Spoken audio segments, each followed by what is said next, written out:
On April 9, 2018, police in the small city of Wadsworth, Ohio, received a call from an anxious family. Wadsworth Police? Yes, this is Howard Leisure. My aunt lives on Portage Street. A friend of ours stopped over there yesterday to check on her, and she was nowhere to be found. Okay. He says papers were on the porch for the last 3 days. What's her name? Margaret Douglas. Margaret Douglas was 98. Her relatives, worried that she hadn't been seen in 3 days, called the police to report that she was missing. At nearly 100 years old, her age was usually their primary concern, that she might have had a fall inside her house or otherwise experienced a health issue. It therefore rang serious alarm bells that she couldn't be found inside her house at all. We don't know where she's at. She's 98 years old. Did she live there by herself?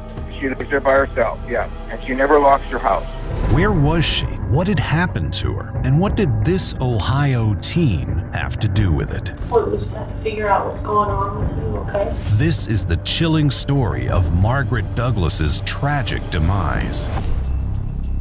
Wadsworth is a small, pleasant suburb of Akron, Ohio. With a population of 24,007, its crime rate is around average for all cities across the U.S., with a 1 in 663 chance of falling victim to a violent crime, far lower than the rate in Ohio generally. No one thinks that they will be that 1 in 663, least of all an elderly person mostly confined to her house. But when Margaret Douglas went missing, her family feared the worst. The Wadsworth police initiated a search for her. At 98, she was considered a vulnerable person.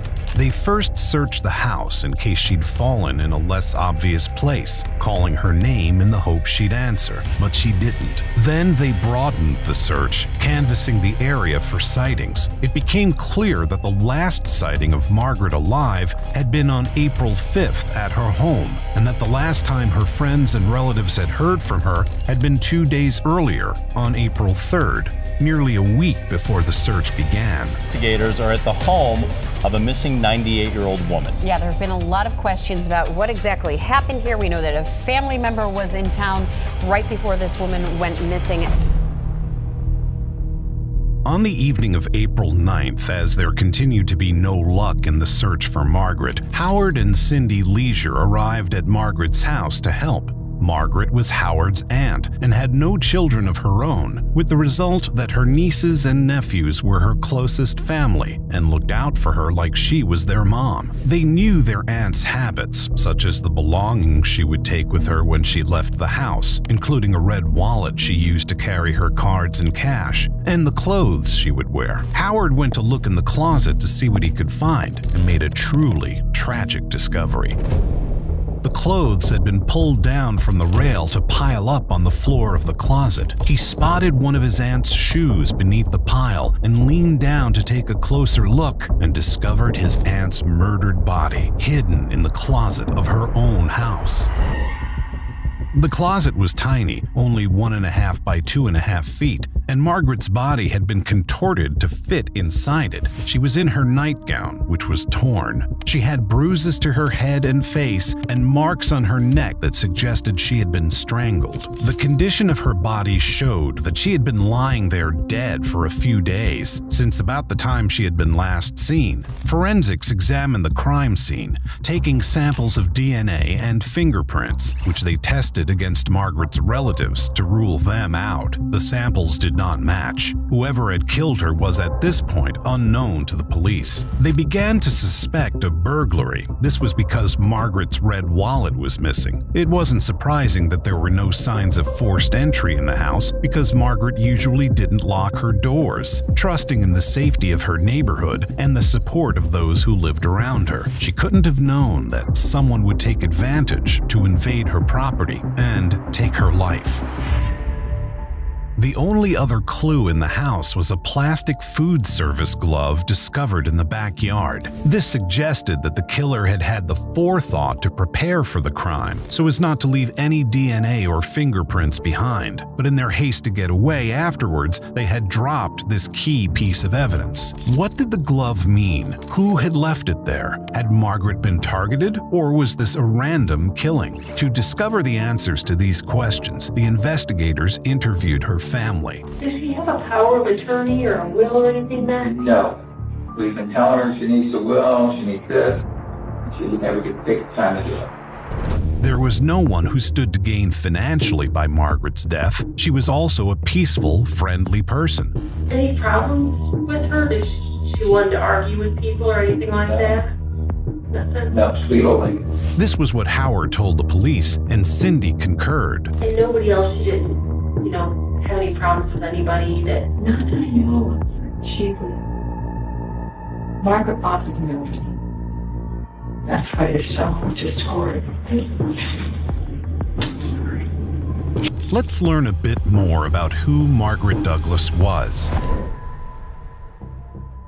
Born on September 15, 1919 in Akron, Ohio, she had 2 sisters and 1 brother, all of whom had died by 2018. She herself had lived through many of the 20th century's major events: Wall Street crash, the Second World War, the moon landings, and the fall of the Berlin Wall, to name but a few. In that time, she rarely left Ohio, but lived a fulfilled and vibrant life there, working at an O'Neill's in Akron as a young woman, which gave her the opportunity to meet a lot of people and suited her outgoing nature. After World War II, Margaret married the love of her life, an Army veteran named Donald Douglas, who worked at the Ohio Match Company.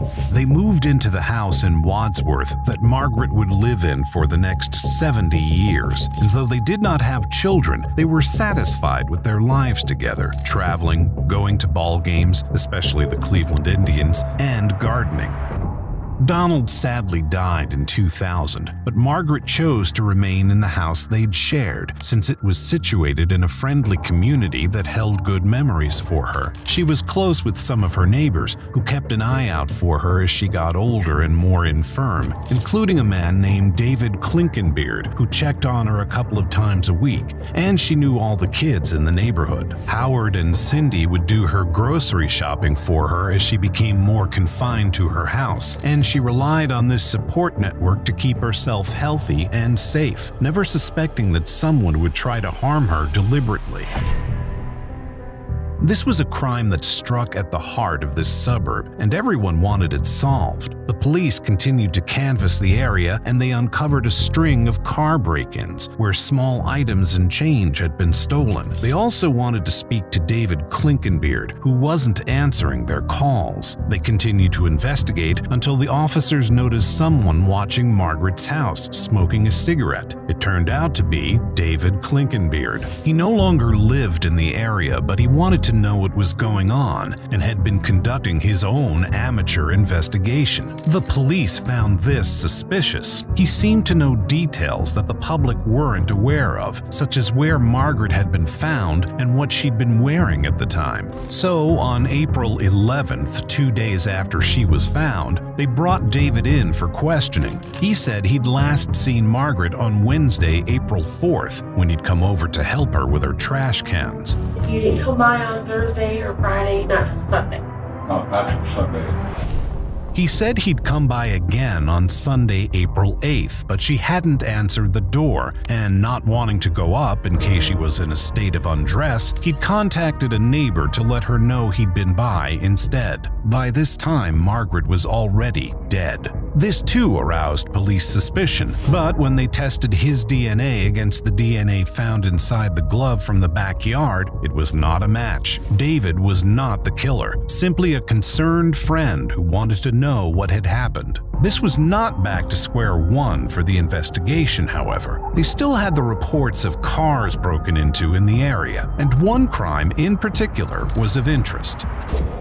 It had taken place in the early hours of April 8th, the day before Margaret's body was discovered. It was a carjacking, an extreme escalation from the reports of petty break-ins, and it had taken place very near to Margaret's house. The victim was a local man called Paul Shalod. 50 years old, he was a church worker and a charitable Good Samaritan. So when he saw what appeared to be a young man, not even 20, limping down the sidewalk in the early hours of the morning, morning, he told the investigators he pulled over and asked if this young man needed help. This would turn out to be a grave mistake. The second Paul got out of the car, the young man sprang to life and dived for the driver's seat, making off with the car in a flash. However, this story wasn't quite adding up. Police found Paul's car abandoned right near the site of the carjacking, undamaged, and when they reviewed nearby CCTV footage, Paul's story was revealed to be false. The young man hadn't been limping, and Paul hadn't stopped to help him. In fact, they'd had a lengthy conversation, with the man leaning into the passenger side window before the man got into the car. A further few minutes passed before Paul suddenly jumped out of the car and the man sped off with it, the only part of the footage that matched with Paul's story.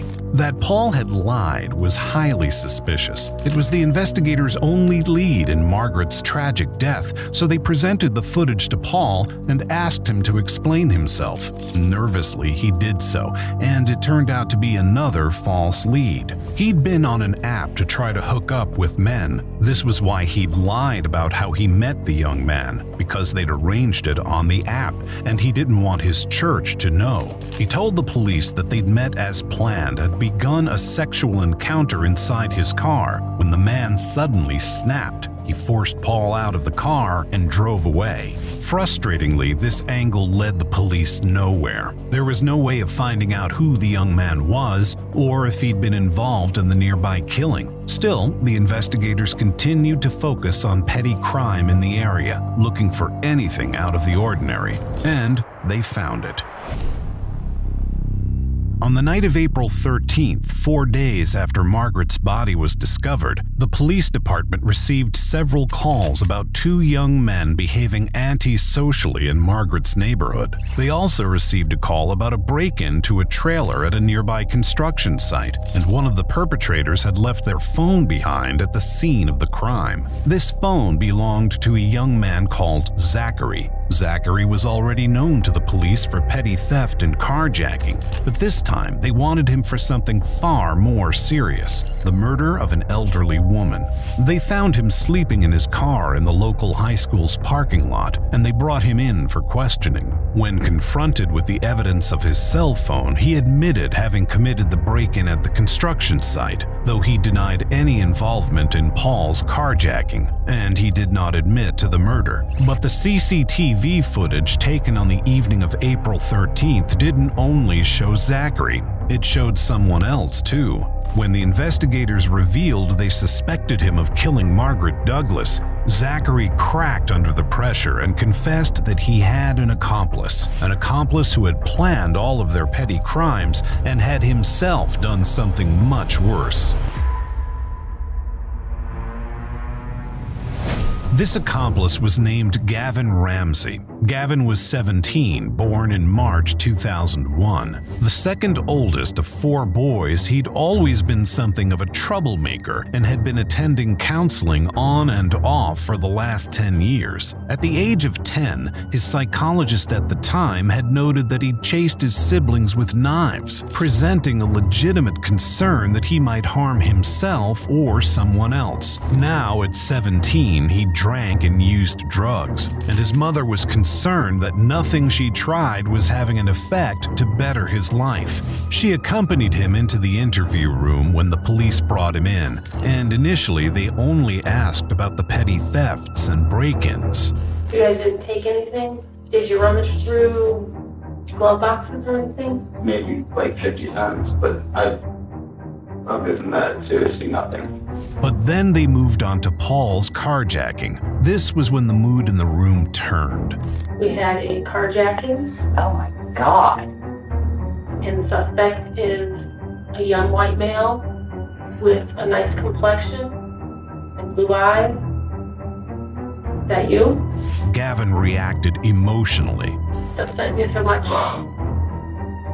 there something else you need to tell us?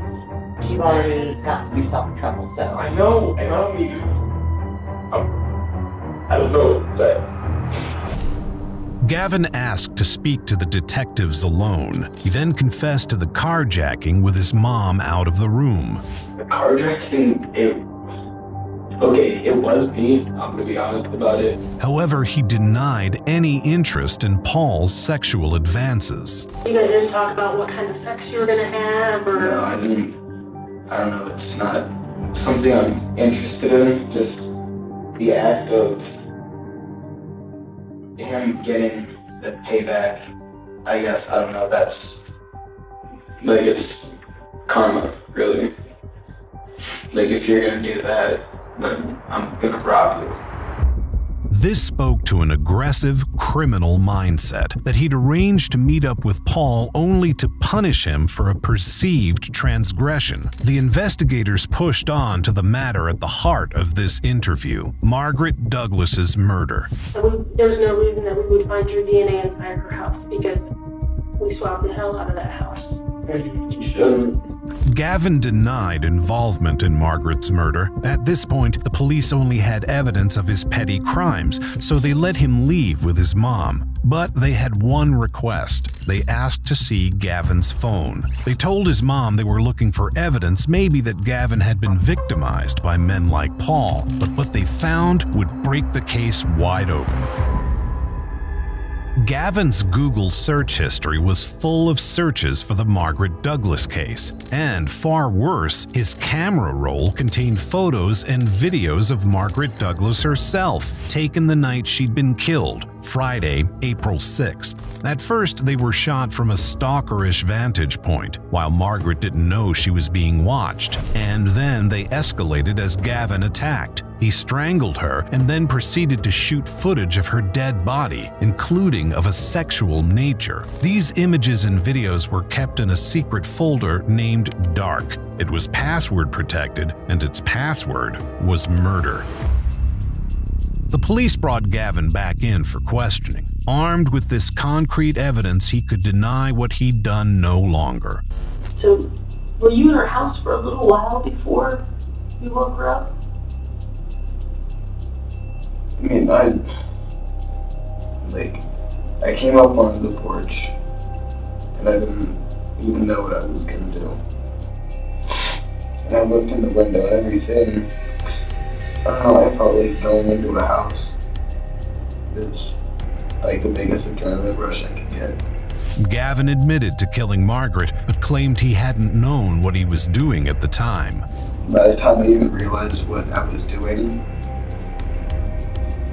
it was too late to stop anything. So when she died, was she on the couch or on the floor? Floor. Gavon described in detail the act of killing her when she woke up, horrified to find an intruder in her house taking pictures of her. He also described how he'd hidden her body in the closet, piling clothes on top of her so she wouldn't be found. It was like adrenaline and shock at the same time. So like, 1 second I'm like, I don't know, adrenaline. You know, and the next thing you know, it's like an overload. I don't know what's happening. The investigators acted with sympathy to his claims of adrenaline and confusion, coaxing him to open up before he made a further sick revelation. I didn't know whose house it was at first until... Had you talked to her before? I know we discussed this a couple times, but... It was going to, like when I was 13 or 14, going to shovel driveways and stuff. You know, when I was actually doing something good. Gavon, who lived in Margaret's neighborhood, right around the corner from her house, had known her. Before his turn towards more antisocial behavior, he claimed to have been a helpful kid, helping his neighbors shovel their driveways, including Margaret Douglas. But knowing her attacker hadn't saved her. I think about it a lot, and I feel like bad about what I did. Like I feel bad. I know it's wrong, but I can't express the emotion. If she was here, what would you say to her? I'm sorry. That was never meant to happen. If I could take it back, I would. But Gavon couldn't take it back, and the picture of remorse was complicated by his next admission. I'll be honest, this Saturday, like, just 5 days from now, I was gone. I was leaving. You're gonna run? I just needed gas. I needed to get somewhere, and I didn't care what happened. If the police hadn't found Zachary, and if Zachary hadn't told them about Gavon, Gavon might have escaped without ever facing justice for the awful thing he'd done to a defenseless elderly lady. Unfortunately, I think he would have hurt more people. Was that in your plan? I mean, that wasn't in my plan, but I could see that happening. It seemed the police had stopped a potential serial killer in his tracks. An arrest made in connection with the death of a 98-year-old Wadsworth woman whose body was found inside of her home. Police say they have a 17-year-old in custody for the death of Margaret Douglas. Douglas's body was found in her Portage Street home last Monday, hidden in a closet beneath various items of clothing. They placed Gavon under arrest and executed a search warrant on his house, where they found gloves matching the type found in Margaret's backyard. They also found her missing red wallet, stolen from the scene as a trophy. Related to the carjacking, they found a bottle of Hollister cologne stolen out of Paul's car. And most chilling of all, they discovered a journal in which Gavon had written out biographies of famous serial killers and described his own murder fantasies. On one page he wrote, "I just want to fucking go off on someone and beat them until they're not breathing anymore. I honestly want to take someone's life. I want to know what it would feel like to stand over someone's dead body." The year before the murder, he tried to gain employment at a funeral home, possibly to fulfill some of these gruesome ideas. He hadn't succeeded, and so he'd taken to the streets looking for victims instead. Although he was still 17, Gavon was charged as an adult with aggravated murder, aggravated burglary, kidnapping, and abuse of a corpse. The DA did not charge him with the alleged carjacking because they did not want to distract from the severity of Margaret's murder. He was arraigned in June 2018 and initially pleaded not guilty. However, when his team's motions to suppress the evidence of his cell phone were denied, he changed his plea to guilty in November 2018. He was evaluated by psychologists in advance of his sentencing hearing and diagnosed with multiple disorders, including conduct disorder and sexual sadism disorder. His mom claimed that her son's actions were as a result of his new Zoloft prescription, given to him in January 2018. However, many of the most horrific pages in the journal had been written before that time, and this did not mitigate his sentence. At his sentencing hearing, Gavon spoke, using many of the same words he'd used in his police interview. "I'm so sorry for what I did. I'm constantly living regret and shame because of it." He never referred to Margaret as a real person he'd murdered, only talking about it and what he'd done. The judge did not believe his supposed outpouring of remorse. As he'd been 17 at the time of the murder, he was not eligible for the death penalty, but Gavon was sentenced to life in prison without parole. However, in 2021, Ohio Senate Bill 256 was passed, which banned minors from being sentenced to life without parole, making Gavon eligible to appeal for parole 25 years later, in 2043. Margaret's family is firmly against this possibility. Her great-niece wrote, "There are criminals who cannot be reformed. Gavon Ramsay is one of them.